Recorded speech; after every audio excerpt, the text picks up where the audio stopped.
All right, good day, hi, and welcome. Okay. World War III update again.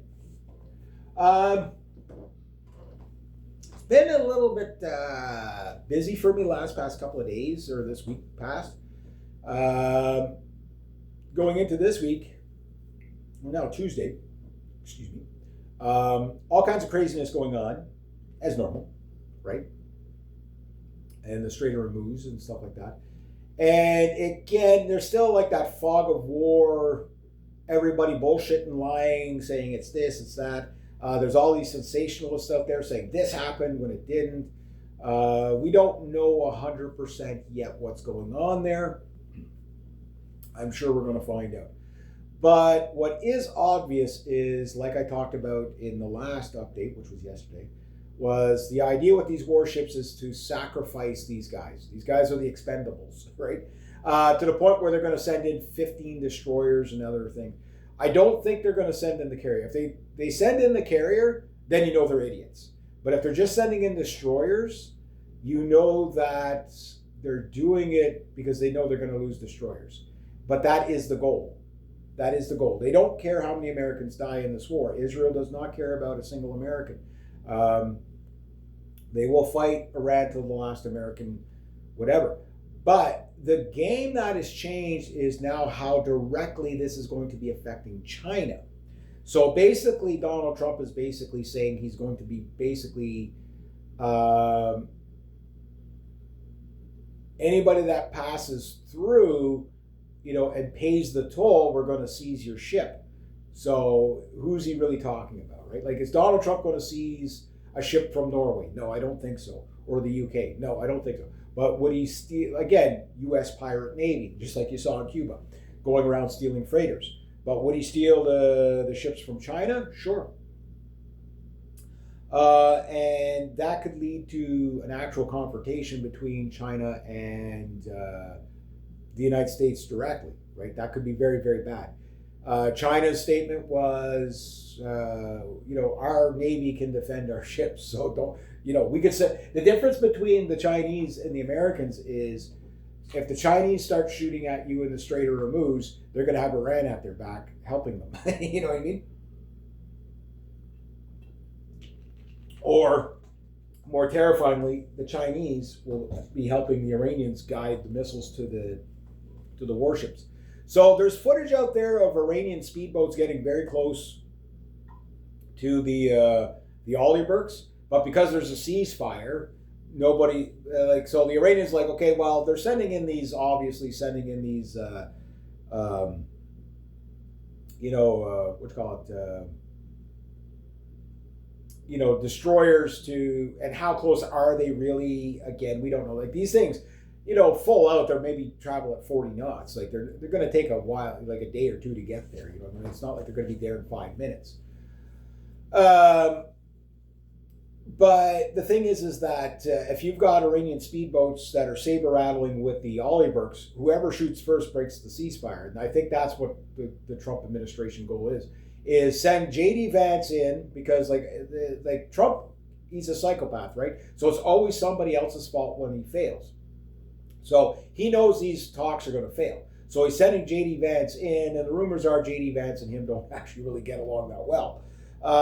So maybe he's going to throw JD Vance under the bus. Oh, you failed, I'll fire you and I'll get the next guy, right? And I'm no fan of JD Vance. Yeah, he says some things that I agree with. But in general, no, he's anti-Canadian. He's he's not a good guy. He's not the good guy that people think he is. This man wants to destroy my country the same way Donald Trump does. He just wants to do it from a different angle. That's all. Yeah, so it's like this idea that you get JD Vance there, the talks fail, Trump can blame him and fire him, and then they get to go to plan B of, okay, now we can really hammer the Iranians because they're not willing to do peace talks. But you're trying to, just looking at it, even the most staunch pro-American, anti-Iranian supporter basically can't really come up with an answer for, okay, well, you killed the Ayatollah, okay? and you killed his wife, you killed one of his sons, you killed his grandchildren, you killed the new Ayatollah, you killed his wife and his kids and his dad and his mother probably, right? Or whatever other relatives were in the compound at the time. And now you're saying that this guy's unreasonable. You know what I mean? Like now you're just going to have peace talks with the guy. Like really, like just put yourself in the guy's shoes. It doesn't matter if you like him, you don't like him. What do you think he's going to do? Like what do you think he's realistically going to do? You know, and you think, you know, like again, you're just going to fly there and do like a Normandy beach landings? No. That guy's going to make sure, like, God help you. Like the Americans that are going to get killed over there is one thing, but can you imagine what's going to happen to the Americans when they're captured? That is going to be brutal. Look, the last time the Iranians captured those Navy SEALs or whatever, this was like, I forget, a couple of years ago anyway, trying to sneak into Iran to do whatever, they held them for ransom. That's probably a lot of why Obama sent in money. They didn't harm those guys at that time. But can you imagine the torture acts that they got waiting for you? Because they're gonna get your plan one way or the other. They're gonna make you talk, right? It's going to be very similar to what the Viet Cong did to the POWs. You know, getting them on camera. What the Viet Cong did was they'd catch an American airman or whatever, right? And they would make them denounce the war and their government and whatever on camera, and then they would execute them, right? And if they didn't talk, well, they would just torture them until they talked, right? So you were dead no matter what you did. You know, like the very few guys that actually survived POW camps in Vietnam. You know what I mean? Like, you know, and this idea that you know, they're going to come and get you, you know, Black Hawk Down style, and looking for you and stuff. Like, we're never going to give up the search, but yeah, it's no. You're on the public dime. They're yeah. There's like, oh, we'll look for him for about 4 hours and then that's it. This other pilots, they just got lucky because they were probably a part of the operation that went awry. And what the rumor seemed to be is that when they got to the facility, there was nothing there for them. So again, were they going to just take the uranium out in fucking backpacks? I don't know. Yeah, it's like, yeah, we did it. Oh, I don't feel so good. Yeah, I got acute radiation sickness. Yeah, radiate everybody on the aircraft carrier. Fuck. Again, you can't even make it up. Like it's like just go watch like video footage of people handling uranium. You'll see what I mean. You know, they're not doing it with their bare hands. You know what I mean? Like yeah, fucking bunch of GIs, fucking stuff. Yeah, we'll just wear a mask. Social distancing. That's what we'll do. Just social distance on the aircraft carrier with your, or on the C-130 or whatever. Yeah. They parachute out. One guy hits the ground. He explodes into an atom bomb. Oops. Don't jump with the plutonium. Anyway. What a crazy world. But the thing is like Donald Trump was saying, yeah, well, you could send you know, like unless we see ships coming in to do mines, oh, that's right, you don't have any left. Blah, blah, blah. But then here's these Iranian speedboats, like, and these speedboats, like, they will take out the destroyers. Maybe not one of them, but, well, possibly one of them, because these speedboats, they're various different sizes, like, and they're hard to hit. This idea, and again, there's also not just the speedboats, but the what you call it, not autonomous, but the unmanned boats that, you know, like these little remote control boats, kind of like what you saw in the Ukraine. Like the thing is that when the Canadian Navy, the U.S. Navy, the British Navy, when they do like speedboat target practice, they've got these little remote control speedboats that and they're hard to hit. You've seen them; they look like little stealth black boats. They're about 30 feet long, whatever. Sit there, you fire the 127 mil until you hit them, right? And or the Sea Whiz or whatever, you know, the Sea Ram, whatever you're gonna fire, right? And these things are hard to hit. Now, if they've only got to cover a distance of say 2 miles, right? And they're coming down at you 20, 30 knots, 20 millimeter, 23 millimeter machine guns blazing on you, and there's 100 of them. and maybe out of that 100, 10 or 15 of them have two Harpoon reverse engineered missiles on them. Your destroyer is done. Like like the missiles, it doesn't matter if you jam them at that distance; they're just going to hit you from dead reckoning. Like you're just going to be in the flight path. They'll probably hit you before they even have a chance to arm. You know what I mean? It's going to be no. These warships are in utter danger.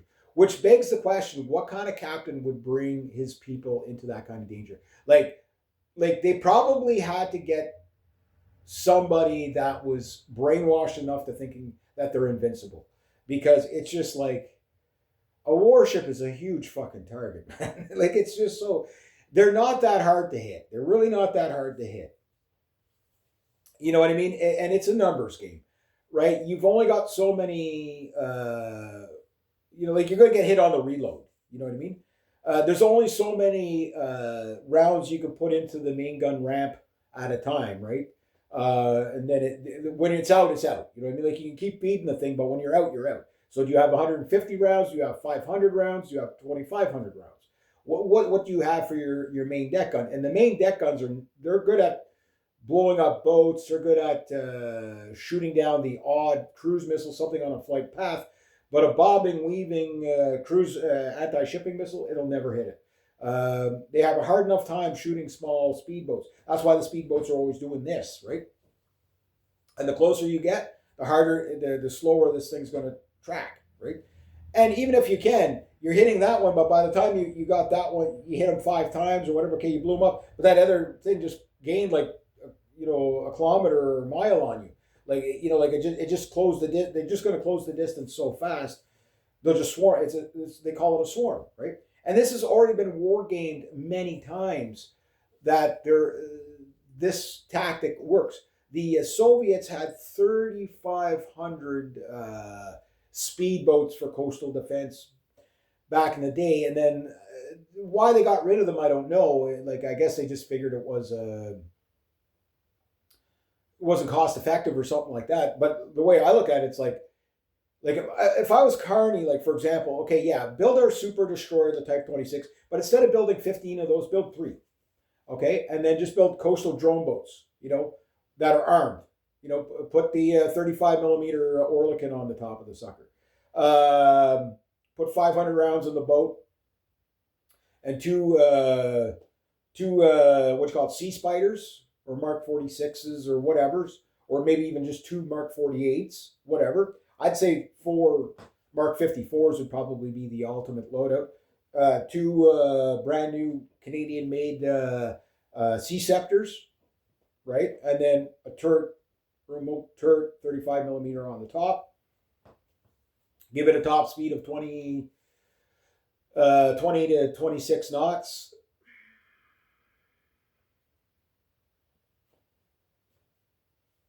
Yeah, the amount of firepower on that thing would be like a German S-boat from World War. Look, let's put it to you this way: if we were to take German S-boats, okay, which had, I think they carried 4 torpedoes, just analog torpedoes, and twin 35 millimeters on it. Okay, there were 80. The boat was 81 feet long. I think it had a top speed of 20, 25 knots, maybe 30 knots. They were speedboats. They were a triple hull, trimaran kind of concept, and it was a monohull, but like with the 3 chines.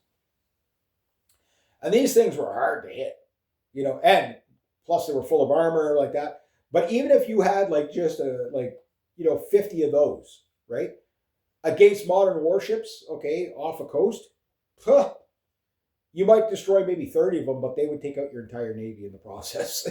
Like it's just because it's this, right? I could see like a whole bunch of guys with Bajas, with the twin Mercs on the back, or a fountain, multi-hull. They're just coming at you. It's like I'd like 80 knots. Just, Canada had, it was called what was it called? The Type 400 or something like that. And it was really neat. It was a speedboat that rode above the waves with it was a foil, right? And these things, they went like ridiculously fast. Well, there was only one ever made, but it went ridiculously fast. And the idea was it was going to be our like coastal defense boat. I think we need to revisit the concept again. Because if you had like 100 of those, never mind super destroyers, just a big, like 35 millimeter, CRAM type of thing on the top of it, and a few anti-shipping missiles and mines and whatever. Yeah, that'd be the way to go. That would definitely be the way to go. But the thing is that the Iranians have a similar, like, oh yeah, you destroyed 158 boats out of the Iranian Navy, but they've got like 1,000 of them, the little speedboats and these basically kamikaze boats. Even if you like destroy the most of these little kamikaze boats, they only have to get lucky once to sink a destroyer or cripple it, right? You got a boat with a 1,000-pound warhead on it slamming into the side of your ship. It doesn't matter what your ship is. Like, there's no ship on the planet that's going to not be phased by that. Like look at these tankers when they get hit.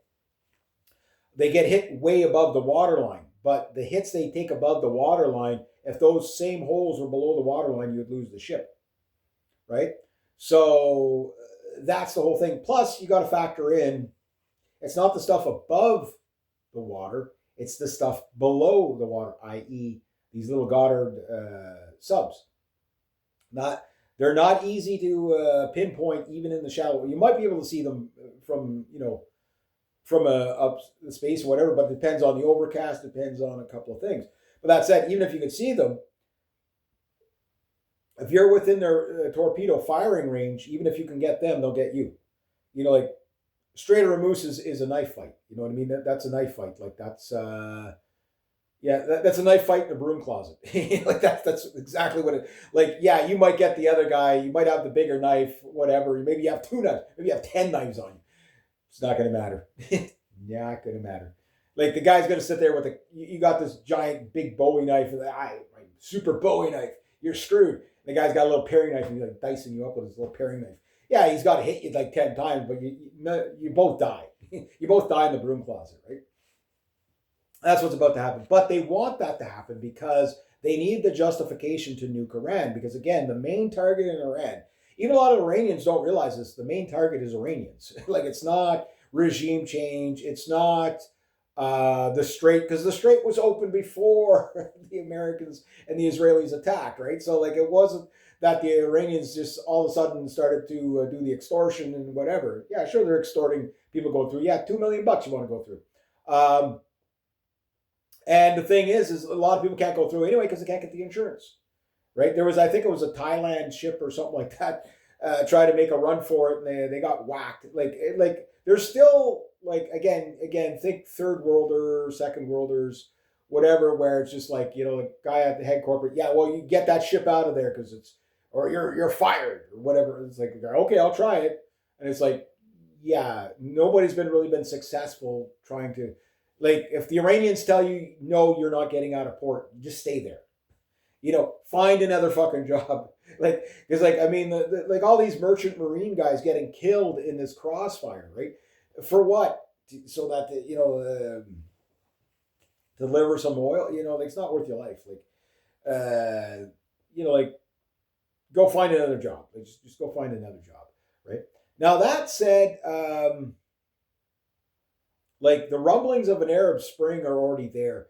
And again, I know I've revisited it last night, but like like the Iranians, like, say, some people estimate between 70 and 90% of Israelis are for this war, right? Like, they're not for the being bombed and living in bomb shelters, but when they knew the IDF could, do aerial bombardment without any repercussions to them, yeah, they're on for, like, they're for the Greater Israel Project in general. The Israelis, they want to kill everybody in the Middle East so they can take it over, right? That's kind of what they've been saying for decades.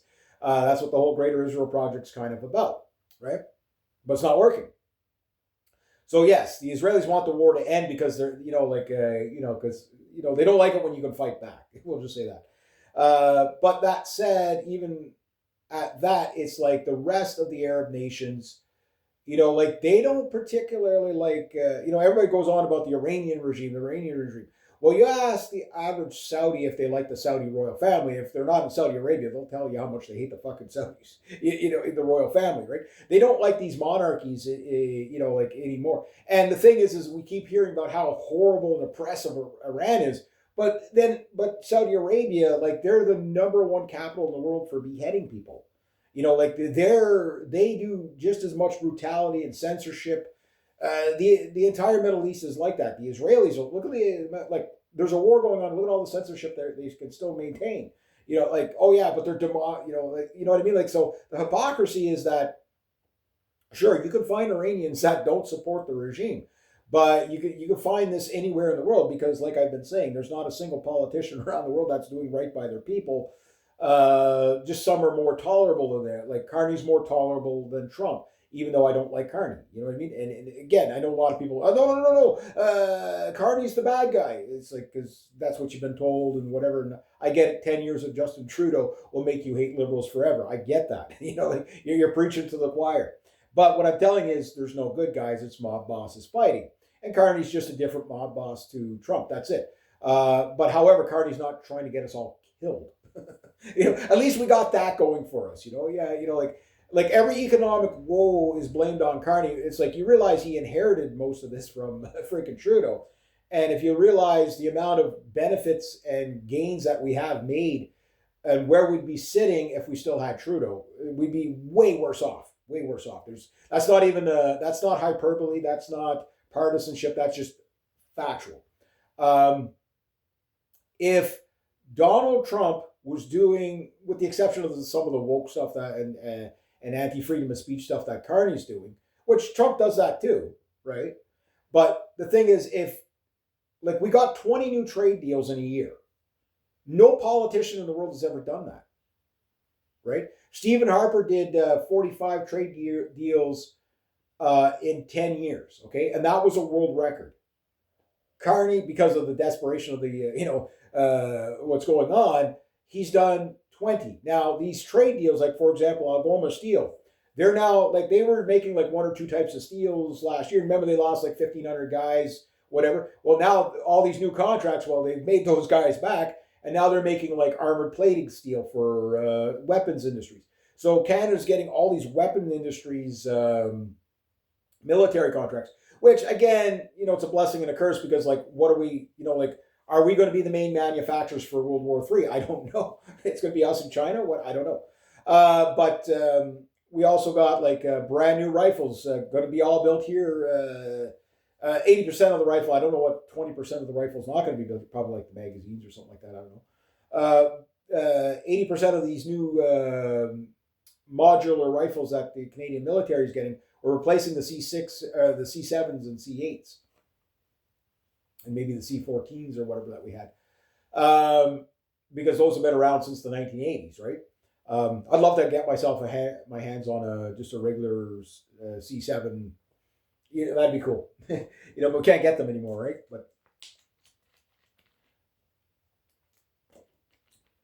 But it'd be a great way to arm up your populace. You know what I mean? Like, just like sell them to the public, So yeah, those contracts are in Canada. Are the rifles going to be overpriced? Absolutely. Were the C19 rifles overpriced? Yeah. Did they have problems? Yeah. Basically, the die on the stock runs. Functionally, they're fine, but they're a Tikka T3. But just because we built them here, we built them for double the price that what Tikka in Finland would have built them for us.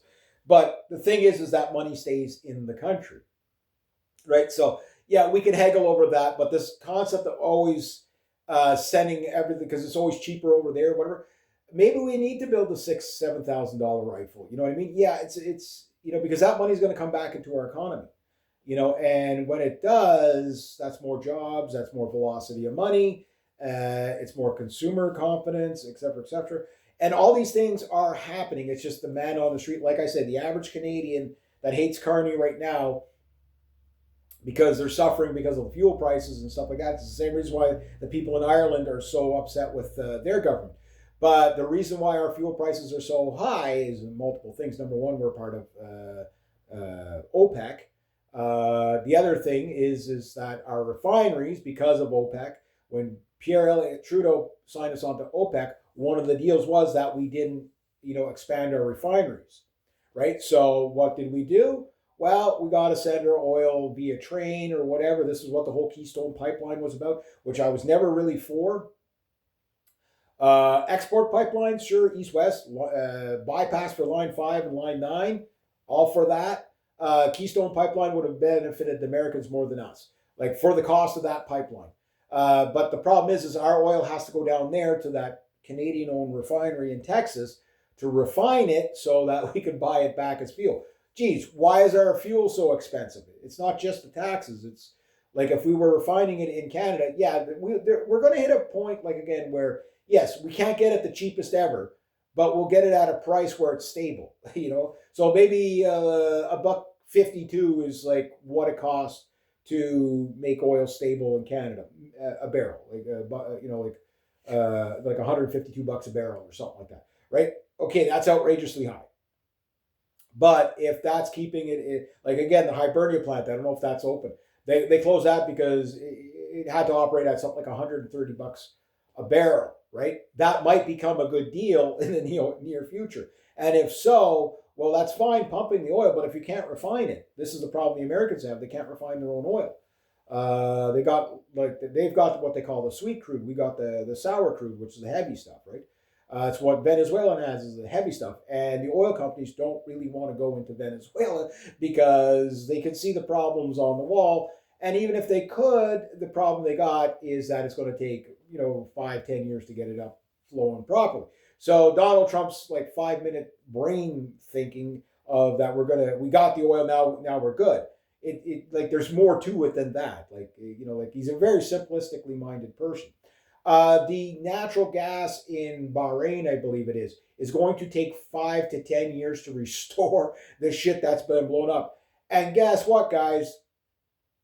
That's about 10% or 20% of the world's or 15% of the world's natural gas. The other gases, like for fertilizer, 8% of the world's fertilizer.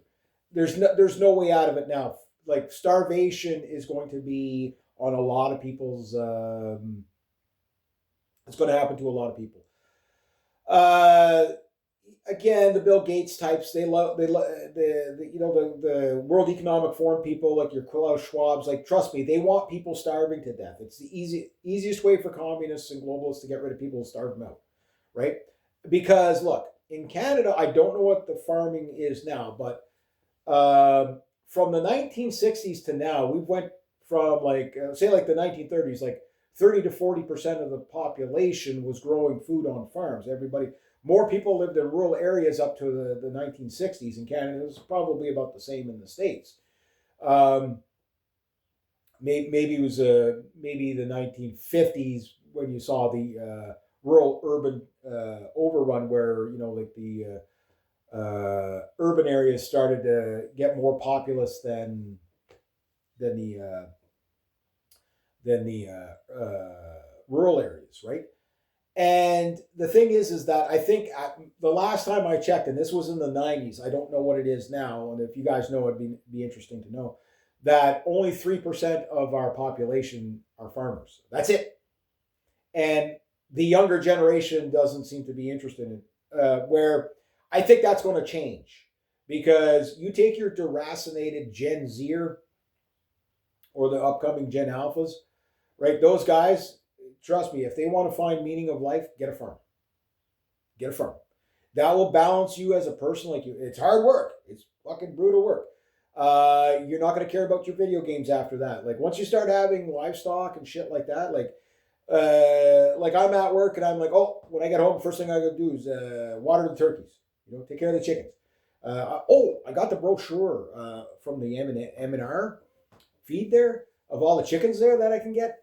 It's like there's some really cool ones. So I have to set up a water basin, which is not hard because I got a creek right there. So I got to get I got a pump downstairs that I could probably use. I got to get the boot, and then I'm going to set up like a gigantic water setup for like a water tower for my chickens, so that rainwater, whatever goes in it, and creek water, whatever. And then I got to set up my like I've got enough materials here, like to recycle out of the old barns. I got to build a nice, really nice chicken coop. I like to have a couple of small ones, so they're mobile, right? But I want all my chickens kind of hanging out together, But I want different types of chickens. And then I know it's a little off topic, but there's turkeys. They got meat turkeys, regular turkeys, the golden turkeys. And I forget which. There's like 14 different types of turkeys, but they got they're called the mini turkeys.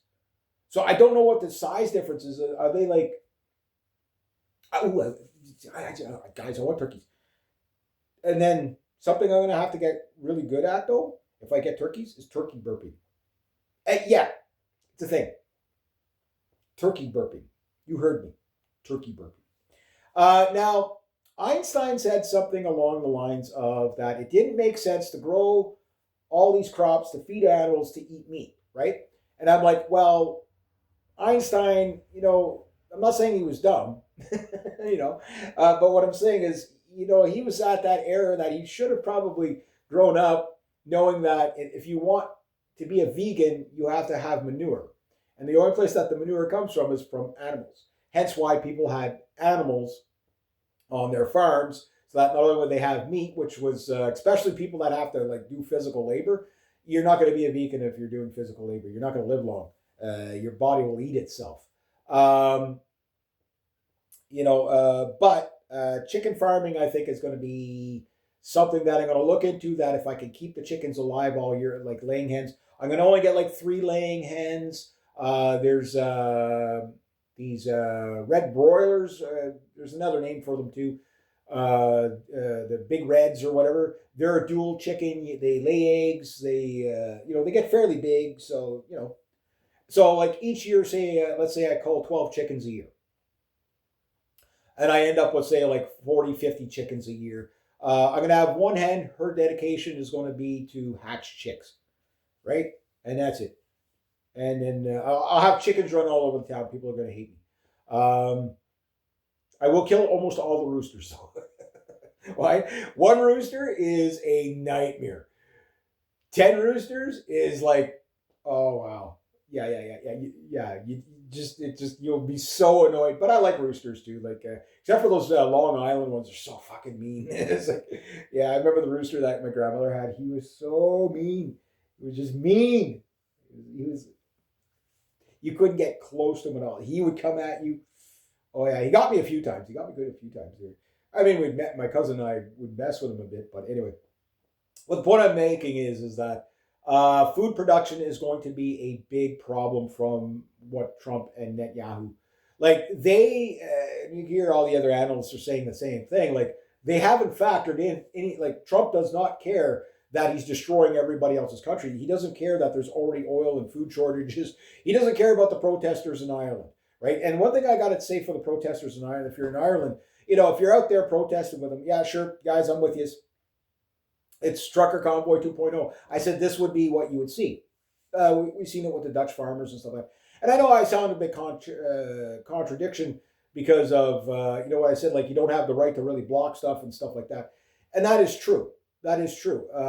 But it really does look at it like this. When there is no rule of law, okay, you will get lawlessness no matter what. So it's more of how you conduct yourself when you're in these things. So I don't necessarily like the idea of people blocking traffic or like that in case of like I understand you're you might be protesting, but that other guy's got to get to work too.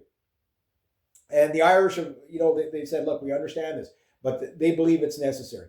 Ambulances getting through, fire services. Yes, you have to make allowance for those people to get through, right? And the Canadian trucker convoy did that. They did that. They made sure that, okay, yeah, you can get through. If there's an ambulance needed, you can get through. They let them through, right? And I can imagine the Irish are doing the same. Hopefully they're doing the same.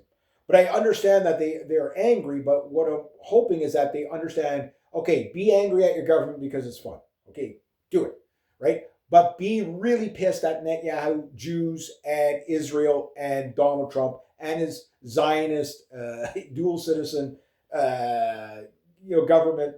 Like that's what we really like. That's where the problem lies, because you wouldn't be having $2.01 liter fuel here in Canada. In some places it's like $2.40. And when I told my buddy, I said, "Look, it's going to go up to by the end of the summer. It's probably going to be about $4 a liter. Like it's going to be devastating for the economy. In 2 years, we're probably going to have about $8 a liter, which will be probably about 24 or 25 bucks a gallon. The Americans are probably going to hit probably 11 to 14 bucks a gallon. Their economy completely implodes. Probably my estimate is at $8 a gallon. They're done. That's it. The American economy is too fragile, even though it's the biggest economy in the world. It's just the way, because it's a free market capitalist thing, right? They just lay everybody off because it's like the cost of everything just goes up too much. And Americans don't get good wages overall. Like if you look at the average incomes averaged in the United States, it looks like the average American's making like $50,000 a year, but they're not. The average American might be making $12,000 to $20,000 a year. It's just that the people at the top have so much excess wealth. When you add them into the factor, it brings everybody else's income up. It's the same problem here in Canada. The average wealth in Canada is not like 35 to 40,000. No, the average person is making probably about 20 to 25,000 a year, right? It's just incomes average versus average incomes, right? So don't confuse the two. And this is the trend around the world. Now that said, European countries, they're already talking, like Survival Lily, she's already talking about how they're talking about, fuel rationing. They're already putting out the propaganda. So when Klaus Schwab said there was going to be climate lockdowns and stuff like that, and shortage lockdowns and food crisis, this is what he was talking about. What is this? And it's all manufactured. Two guys got it going, but there's a whole gaggle of elites that are making billions of dollars off of all this chaos, right?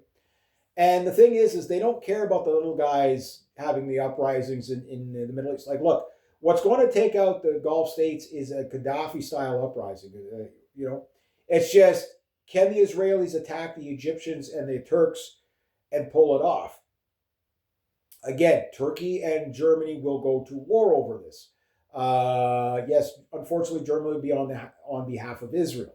But it's because of the governments. But you'll also see uprisings in Germany as this is going on, just from the migrants coming in, But the thing is the Turkey war is probably going to be, the catalyst is going to be basically Israel finding a way to attack Turkey, right? Because they're already talking about it. Like they're not even halfway through this war, and they're already talking about taking out, because we have to take out Turkey because they're a problem, even though they're sort of helping us. You know what I mean? Like the Israelis, they're genocidal maniacs. Maybe not every one of them, but the majority of them are. It's don't take my word for it. Listen to them. So yeah, we're going to see a major escalation. It's just, do they fail the peace talks this week, next week? I don't know. Right? The way Trump is, it's like, because he makes it up on the spot. There's no policy with Trump. Like, Trump doesn't do policy any more than he does war planning, right? It's like, we're going to do this now. Okay, well, we're going to do this now. Okay, you know what I mean? Like, you cannot fight a war that way. You just can't. The Russians are getting ready for a massive spring offensive. I think this is the year where the Ukraine-Russian war comes to the World War I style stalemate. I do believe the Ukrainians are going to pull a rabbit out of their hat and start to reverse the trend and start taking ground. I know a lot of people don't believe me, but I've been watching the Ukrainians, guys, this entire conflict. Yes, they've been losing. They're still losing, but they're losing like that much, where they were losing that much, right? Like, they're almost at a 1-to-1. Like, the Russians have a slight advantage over the Ukrainians at this point. And the Ukrainians are shooting back. Like, they're getting their shit together. Again, you have to admire the Ukrainians' will to fight. The Russians are going to have to come to the table at some point, but they have to come to the table with the idea that they have the control and the upper hand, right? It's all about this we're the tough guys and the world stage bullshit, right? That people just don't respect anymore anyway. Like like Trump, he found a way out of the Ukraine and then he jumped back in, right? It's the same thing with NATO. No, the United States is not going to most likely be leaving NATO. His donors won't allow it because you get rid of NATO, then Israel loses all those guys, which they kind of have, right? But the Middle East was pretty much taken out by NATO on behalf of Israel, right? That's why Israel doesn't get involved with the fighting, because plausible deniability. That's why when the United States try to do Omaha Beach 2.0 on Iranian soil, the Israelis say, well, that wasn't us, but we're doing it for you, though. That's the thing. The Israelis want all the Americans to die for them, right? They want everybody to die for them. They want everybody to die. They're genocidal. Again, don't take my word for it. Listen to the rabbis. Listen to the politicians. Listen to the IDF. Listen to the Israeli news. Like, all they talk about is murdering everybody. They're crazy. You have normie nurses, okay, going on about how genocide, left-wing nurses going on about how genocidal Israel is, which is bizarre to hear them because they've only jumped in on from like free Palestine mode, right? And it's just the idea that they have no clue what's really going on. Once you realize what it is, and then it's like everybody's kind of saying, you know, that Hitler guy, he wrote about this. I wonder what he wrote. I'm not saying Hitler had it right, but again, if you've ever read Mein Kampf, it's like nail on the head on so many issues of it, right? And how dare you say that, you anti-Semite? Oh my God, outrage, lash out in pain as they strike. But it's exactly what he was talking about. It's what Churchill talked about. It's what almost every world leader talked about the Jews, what they do as a group, right? Okay, yes, there's individual Jews that are fantastic people. No doubt about that. You could say that about any group of people. But the overall, they're not compatible with the West. Jewish ideology is very destructive, and they hate everybody. Like how many Jewish professors have to sit there and tell you how much they hate white guys? You know what I mean? Like how many more critical theories do we need, right? But you say it out loud, how dare you? How dare you? But am I wrong? You know what I mean? Legal, not legal is not the issue. Like with the hate speech laws, it's am I wrong? Like these people are debanking people. These people execute people that disagree with them. They shadow ban, they ban, it's all they do. You know what I mean? It's all they do. They subvert. That's all they do. It's what they know. And the question is just when do the Arab countries, like when the Gulf states start to really collapse? Because again, you have to understand the amount of industries that have been destroyed in the Gulf states. They're not coming, like the tourism industry isn't coming back for at least 5 years, after the war. You know what I mean? Like it's just going to be, yeah, sure, people want to go see the Valley of the Kings. Well, they might go there. They might go to Egypt because Egypt is still relatively safe. But once the IDF starts flying into Egypt, well, goodbye IDF. But look, I don't know when they're going to pull Egypt into this, but the Egyptians have been trying their best to stay out of it. And the way Israel operates is you go and murder people for us or you're the bad guy, right? And like the Egyptians, they're ready to fight. They will fucking steamroll Israel. It's not 1967 anymore. They can get past the Golan Heights. They can get past the Suez Canal. You know what I mean? They can do these things if they want to. And if they choose to, it's the end of Israel. Because you won't be able to take on Lebanon, Iran, and Egypt at once, and who knows who else will jump in on it. But basically, the Israelis are as good as they're walking dead. They're walking dead. They're suicidal in nature. It's not what I want. It's just I don't see how it plays out any other way. Like Henry Kissinger said, hope he's burning in hell, but he said, like, look, Israel's not going to exist in 10 to 15 years, and he was pretty much dead on. Why? Because he knows how insane they are. He's a Jew, right? So he knows how insane they are, and he knows that the Arab countries were going to, push Israel into the sea, right? And you have to understand, as people start getting more uncomfortable, especially if more desalination plants get taken out, you start fucking with the water in the Middle East.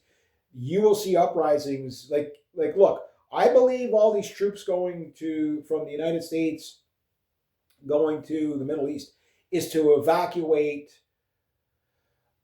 basically citizens, tourists, the bases, like all these ambassadors in the consulates and stuff like that, and all the embassies, all that's who they're getting out. Other assets, maybe they have to, like, okay, look, we have labs here and research and shit like that. Okay, we got to destroy all that before we go. We can't leave it. We can't leave it in the hands of, right. I think that's what that's all about. That's because if not, we would have seen the Omaha Beach 2.0 already, or Iwo Jima 2.0 already. It doesn't seem like, where's the Tripoli? It's still there, but where is it? Where's the Boxer? Where's the Tripoli? Where's the Iwo Jima? Right? What are those ships doing? You know what I mean? The aircraft carriers are way off, like 1,000 miles out. Right? What are they doing? Okay, you got 2 destroyers there, and maybe 15 more coming in. But remember, the Americans only have 81 destroyers. It sounds like a lot. Sure, if you're out in the middle of the Atlantic, that's a lot. You're off the coast of, a country that has factories that can replenish the missiles almost as fast as they're firing them. That's not very much, right? So I don't know exactly how it's going to play out. What they're going to do, like, look, they might even use a Virginia class sub or a Seawolf or whatever to sink their own destroyer just to blame it on Iran. No matter what, the Iranians are ready for this. And like I say, the idea of regime change in Iran via, like, if we could just do a decapitation strike so that people can get a chance to rise up against their government. Look, the people that are the Iranians that want to, again, I watched this girl last night again, an Iranian, we have to do regime change. There's a nice flag, the Iranian flag behind her, and an Israeli flag. Oh, geez, there you go. Another dual citizen. There you go. And it's always the same thing. I'm not saying every one of them, but all these like pro overthrow the regime, there's always some sort of Zionist tie to them. So they're sitting there again, like most Iranians, I'm sure they don't like their government. I'm pretty sure if you ask anybody in the Middle East if they like their government, if they can legally answer you, they will. You know what I mean? Whatever. But that's a long way from like Donald Trump sitting there trying to convince people that, the Iranians are begging us to bomb them to do regime change. They are not doing that. I don't see any evidence of that. Yes, these protests. Oh, it's great that we're getting rid of the regime and stuff. Like it's the rebel news crowd, right? It's not. Again, they might not like the Ayatollah or whatever, but they don't want their own citizenry killed. Nobody does. Like, I don't want the 51st state liberation to ever happen here. I don't want American bombs raining on my citizenry, even the ones I don't like. They're mine. You know what I mean? So no, this idea, like, don't fall for that propaganda. It's just propaganda. Take the more nuance that, okay, yes, these Iranians, the majority of Iranians are out there in the streets in solidarity with the IRGC. Yes, they were mad about the food prices. They were mad about, some water drought going on and shortages a little bit there, whatever. And they were mad about, yes, government corruption. Name a place that isn't like that, right? That's a long way from saying destroy our entire industries, destroy our, kill our people, murder, like blow up like schoolgirls. The people, it's just not realistic. So no, if you look, you'll find, it's a little harder to find, but you're going to find like protests in Iran, and these protests are thousands and thousands and thousands of people protesting, supporting the regime. Not because they like the regime, but because the regime is defending them. Right? So once the war is over, I'm sure they'll go back, it's an oppressive regime, we want freedom of speech, and you'll have all that. But they're killing protesters. In comparison to who else? What do you think China does? What do you think?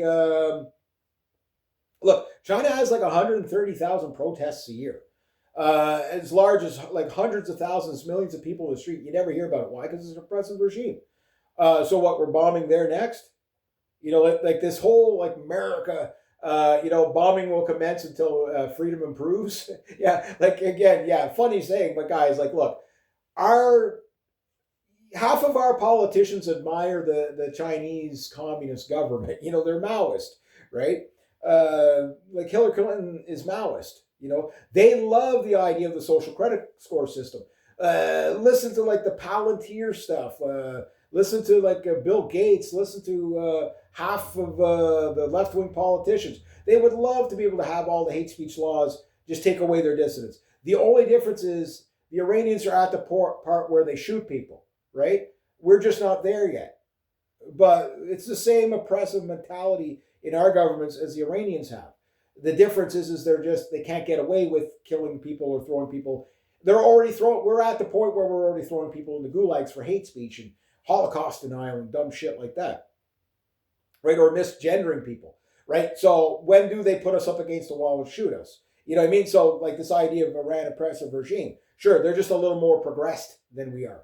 But that said, compare anything that you say bad about Iran, well, then that means you got to bomb Saudi Arabia, you got to bomb Bahrain, you got to bomb UAE, Qatar, Iraq. You got to bomb them all because it's all authoritarian regimes there. You got to wipe Israel completely off the map because like they're the worst probably of them. Like the IDF going, like, again, there's no shortage of like decades of footage of the IDF just torturing Palestinians.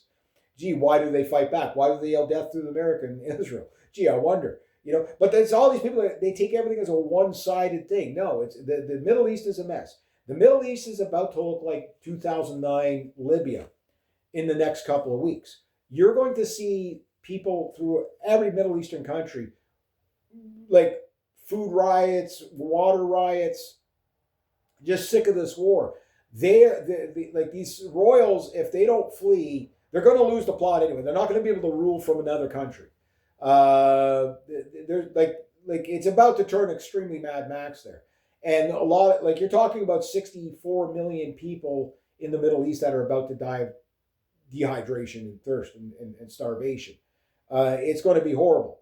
The Israelis, yes, I think if anything, maybe 2 million Israelis might survive the next couple of weeks. The next couple of weeks will dictate whether they survive or not. I don't think they do. I think they're just too far gone. Lebanon is going to get the upper hand. If the rumors are right, the IDF has already lost, like maybe not in the air, but on the ground, probably lost like 80 aircraft, right? They only have about 300, like of fighters and stuff. Helicopters, I don't know, maybe I think all in, they might have 900 aircraft. But out of that, 300 are fighters, maybe 100 and something are attack helicopters. But every time they lose an Apache, they can't replace it, easily. Like the Americans can't bring the stuff in fast enough. The missiles, they can, like right now, there's no ceasefire. It's the pause so they can rearm. But I believe in round 2 of this fight, the Iranians, they're going to start really doing a lot of damage. But we'll see. This idea, like a lot of Americans are going to, like, they're not going to understand when they see warships going to the bottom because, like, again, the Iranians, they can sink every carrier group overnight. Yes, they can do it. No, yes, they've fired stuff, but if they really want to sink it, it's just a numbers game. And yes, when they do these attacks to keep the carriers far back. So they're not ready for whatever reason to sink the carrier groups. Because people are like, well, if you sink our carrier group, we're going to nuke you. Well, that's why they're probably not doing it, because they know that's exactly the excuse that they want, right? So they have to do it on a term where it's just like, well, we were doing peace talks and America attacked again. Now they sunk our aircraft carrier. Again, because the majority of people around the world are not for this war. The majority of Americans are not for the war. The majority of Israelis are for the war. The majority of Jews are for the war because it's a biblical thing. It's it's the chosen people stuff, right? The evangelicals, the majority of them are for the war because they're nuts, right? They're not Christians, they're Zionists. They just don't realize that they're not Christians. But even some of them are starting to come out of the ether saying, well, I'm going Catholic. I'm going Protestant, I'm going Catholic. I'm not doing this evangelical stuff anymore. Donald Trump fighting with the Pope now. It's like, holy fuck, dude. Like, this guy's just, and all those people that still kind of cheer, well, it's because Trump doesn't know, it's Q and the Patriots, like, they're like, he's being poorly advised, he doesn't know, but the second somebody says something about Trump, he knows about it. Like he knows, okay, well, the Pope said something about, here's my big essay about why I hate the Pope, right? This guy said something, that guy said something. He knows right away. So you're telling me he has no idea, like this idea that he doesn't understand. He just doesn't understand the conflict. He doesn't understand that he's being used by Netanyahu. He's in on it. If you track him back even to the 80s or 90s, the stuff he was saying back then is the stuff he's enacting now. He's been thinking about this for a long time. This picture of him being Jesus, healing people. Yeah, he believes in that. Like, but he doesn't go to church every Sunday. So he's not religious. Yes, he is. He's a Zionist evangelical doomer. When you hear Paula White ranting about smiting Israel's enemies in her riddles and tongues there, well, that's what Trump hears in his head. When you hear Mike Pompeo, when he was saying the Greater Israel Project stuff out loud, that's what Trump hears in his head. When you hear Hegseth say the quiet part out loud, he is just saying what Trump is thinking. You know what I mean? Once you realize how scary that is, then you realize that, yes, these people, they don't care about the world economy. They care about the second coming of Christ. They care about the Mashiach. They care about the Mahdi. They care about these end times prophecy stuff. They also care about other bullshit like manipulating markets and so. It's not just one thing. Everybody always thinks it's just this one thing that they're after. No, they're after. Trump said it perfectly. I'm going to get it all. I'm going to win it all. So anything he wants. He's a psychopath. What does that even mean? He probably doesn't even understand. It's just, if it's something that he impulsively wants, that's what he's talking about at the time. The man is basically psychotic. He's not psychotic like One Flew Over the Cuckoo's Nest. He's a psychotic and an extreme psychopath. These psychopaths, when they talk, they do speak in riddles and tongues sometimes, but sometimes they just say the quiet part out loud because their brains can't keep them, like their egos are so big, they just can't keep it. The arrogance is just right there. The hubris is just right there. Take it at face value. So when Trump says we may have to nuke Iran, we may not, he means it. Sheldon Adelson meant it. His wife there, she means it. Trump means it. Like Trump is looking for, how do we get these Iranians to get us to nuke them? Because it's going to be their fault. We're doing this to them because it's their fault. The Iranians were doing nothing to the Americans. And most Americans understand that making America great had nothing to do with Iran. This is all about Israel. This is all about Zionism. It's all about evangelicals. It's about the world corruption. It's about the Epstein class. Like the left, they think this war is just to mask the Epstein files. It doesn't. The Epstein files do not matter. There's not a single judge, lawyer, or law enforcement that's going to arrest anybody. There's no rule of law. This is what I'm talking. It's been what I'm talking. And once you understand that, you understand there are no good guys. There is no such thing as brave law enforcement military. They don't exist. They are just guys following orders, keeping paychecks. That's it. Like all these, and listen to the veterans. They'll tell you, look, all these Marines that they're waiting for the order. They're chomping at the bit to storm Iran because they think, that they believe all the bullshit that it's going to be glorious, right? And then when they come back, they're going to bitch and whine about PTSD and how the Veterans Affairs don't take care of them, right?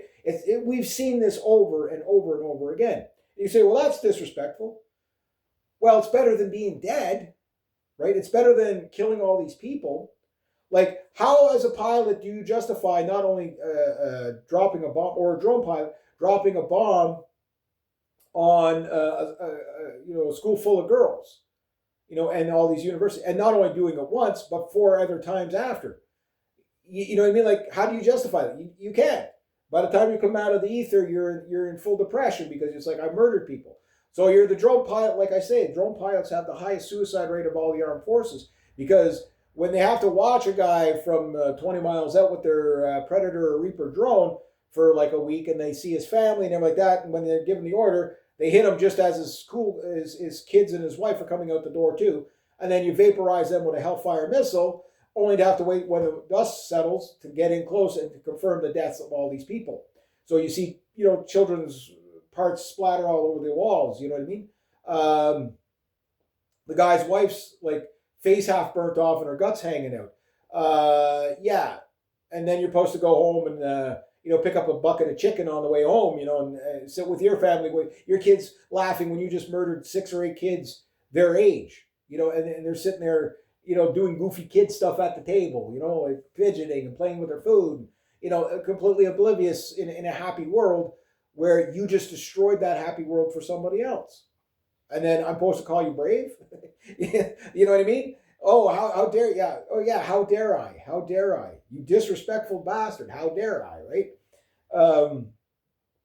Or we could say, well, maybe this guy's got a point, and maybe we should not be doing this. Maybe we should not be just murdering people because, oh, well, they live in a repressive regime.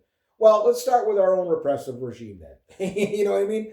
Like, we have enough problems here. We can see the patterns on the wall with the communist Bolshevik revolution 2.0 amongst the left, supporting the Antifa and all this money going to them and stuff like that. Okay, and then you're going to tell me about the Iranian regime. Look, I feel bad for the Iranians that are oppressed. Sure, yes, they killed 40,000 people. Yeah, China kills 100,000 people a year. Saudi Arabia kills probably the same as Iran or more. you know what I mean? Like, these countries are all the same. Israel, they just fucking killed 70,000 people and displaced 2 million. Okay, when do we bomb the shit out of when are the B-52s going to start leveling fucking Israel? Because it's an oppressive regime. You know what I mean? Like, at least stay consistent on it. You know what I mean? Anyway, that's all I got. So the place to watch, I guess, is like these peace talks are going to go nowhere. It's all theater. The Iranians, they're not stupid. They're not going to give in unless they get what they want. They're telling the United, Trump is out there saying, surrender, and they're saying, fuck you, make me, right? And most people understand that, like, look, Iran, no matter what, is getting a nuke. The only question is, what missile are they going to design to hit the United States with? Because even if they don't have as many, they are going to vaporize American cities if they get nuked. There's no doubt about that. Look, you're seeing all this chaos, even up here in Canada. Synagogues getting attacked. Jews getting attacked everywhere you go. But that's a part of the 110th explanation of the Jews. I told you it was going to happen. They reap what they sow. If you want everybody to hate you, they will. It's not a hard job in this day and age, right? And then, but we're the victims all the time. We're just killing people. Why won't you? We're just destroying the Middle East and the world economy. Like, why are you mad at us? Gee, I wonder, right? And again, somehow, the gaslighting, like, the gaslighting and the brainwashing is so crazy because, like, these people, you could tell them exactly what they're doing wrong from their own words, and they will still lie to your face. Like, it's like the psychopaths, like, they're definitely baffling, but they're definitely, it's like, wow, how could they be like this? Like, again, like, how could people be that far in, like, it is what it is. I get it. It is what it is. But yeah, no, they want these warships to get sunk. They don't care about the sailors. And I believe that what's happening now with the changing of the guard, so to speak, they, like, for example, to send the, Gerald Ford back into the battle again. I'm sure they're going to have to swap out the sailors to more loyalist that will do anything, Trump says, kind of. They're doing it with the generals. There's all these generals and scientists going missing in the States right now. So I don't know if that's the Iranians, the Russians, or the Americans, or the Israelis knocking off their own people because dead men tell no tales. We saw this in 2008 with all the bankers dying. Something like 300 bankers killed in in a year. All weird suicides. Yeah, okay. But no, the thing is that like the goal is to find the justification to kill more people on behalf of Israel. That's all it is. Because look, their main goal is to kill Iranians. It's not regime change. They don't care about what regime is in there as long as everybody's going to die under it, right? They look, all these Arab Gulf states that are helping the Israelis, okay? They don't care if those people die from, the desalination plants getting, like, the Israelis want those people to die too. They got to take out Iran first, then they got to take out Turkey, and then they got to take out Egypt after that. So when General Wesley Clark said, like they were going to take out 7 countries in 5 years, they got the timeline wrong. But Iran was the last one on that. But that said, that's not good enough for the Greater Israel Project. The Greater Israel Project, well, we have to wipe out the entire Middle East and part of Eurasia. So once they take out let's say they could take out Turkey. The only way they take out Turkey is with the U.S. There's no fucking way the Israelis can even come close to taking out Turkey. They're way too powerful for them. So after that, what is it? Armenia, and then Azerbaijan, and Kurdistan, Uzbekistan, and then they're trying to take out Russia as well, and then we got to take out Mongolia, we got to take out Germany and France and Italy and Spain, because it's so Jews can be safe wherever we go. Like they just want to. It never ends with them. They just want to kill everybody. Like it's just once they get a certain distance, it's like, okay, well now we need to go this far. Okay, well we take out Iran, the wars don't end. We have to find new people to fight, right? Again, these people they're sick. They're sick. There's something wrong with them as a breed. I know it's not all of them, but yeah, like you can't help them at this stage. They're genocidal maniacs. That's what they are. But you reap what you sow. I don't know when they're going to fail the peace talks. Trump is looking, again, if we monitor, say, like the air traffic of heavy lift aircraft and stuff like that, obviously they're going to have to replenish a lot of shit that got blown up in the Middle East. I really don't think they can rebuild the bases fast enough. Like it would take months. So like this ceasefire, at the end of there's no real ceasefire. Like the Iranians, yeah, they're not firing as much per night, but they're still hitting the American bases. They're still hitting Israel. It's like anything that's going to fight the war. Like the Iranians are very clear on what they're like. There will be no U.S. presence in the Middle East ever again. That's it. It's done, right? Obviously, America can't do that because Israel said so. Israel's saying, no, you have to send more Americans to die. If they're willing to go die for Israel, it's on them. You know what I mean? But is what it is. So we're about to see a lot more death and destruction, but we're going to see a ramping up in 2.0 of this phase, because like the Iranians know that if they don't start popping warships, it's going to go on and go on and go on.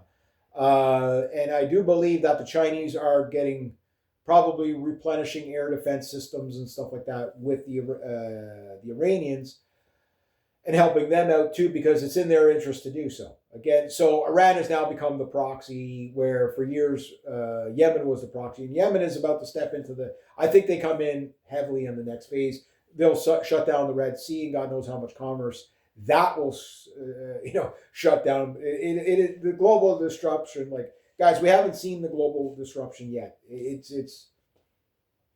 We're not even close to what about to happen worldwide. Again, 4 to 6 billion people are probably about to starve to death, mostly in Africa. Those people, they're going to die before they can even get out of Africa. But that said, the food crisis of Europe will probably be felt by August, because you can't flood 1 million people in a week or per month or whatever into Europe and not collapse the food supply. The food supply globally is collapsing anyway, because of Donald Trump made sure that he attacked Canadian fertilizer, and without all that natural gas and stuff like that, all that taken off the market, a lot of countries that could produce fertilizer can't now, and there's only so much of that. Canada can only supply so much of it to the world, right? Even if we wanted to give everybody, it's like we just can't do it. We're making a lot of money off of it, but you can't just ramp up capacity, right? It doesn't happen overnight. Like that's why, just because you steal the oil fields from Venezuela, it doesn't mean you're going to be oil independent, right? And the refineries of that too. Look, you're already starting to see the industrial sabotage. Like I said, you would see all the crazies. You got the Louis Mangione 2.0 guy up here, mimicking the guy in California, burning down this warehouse, burning down that warehouse. So a lot of people are like, again, you have to understand, we have a very psychopathic younger generation, very narcissistic and sociopathic, right? Like they're always the victim. You know, you need to pay me more. Sure, I agree. You need to pay me more, but if you're not getting paid enough, doesn't mean you burn down the fucking warehouse and put everybody else out of work, right? It's the craziness we're under. Like it's like the only way out is through stock up on food, prep. Look, we're gonna have another toilet paper shortage because of what was it? Yeah, stuff that makes like like for pulp. Yeah. So now you're gonna have toilet paper shortages again. It's like you can't even make this up. Like it's crazy, and it's all done on purpose. Oh, it's just Trump. It's just net. No, it's all of them. Trust me, all these world elites, they're all making money on this. All of them. All of them. Right? Trump just does the quiet part out loud and signals to the markets so that he can manipulate this or that or whatever. But no, they're all in on it at different levels. It's just this mob boss wants to run the world this way, that mob boss wants to run it the other way. Some are more tolerable than others, but there are no good guys at the top. They're all pretty much evil. They're all of the Epstein class, as like they're like the rest of the world looks at all our politicians as like, how does every prime minister and every president around the world have their picture taken with Epstein? Like, you know what I mean? Like, how does that happen? Like, how does it happen? Like it's mob bosses fighting. Anyway, next to that, rate, subscribe, share, comment, like, be true to yourself, be true to others. Always do the right thing. Have yourselves a great day, eh?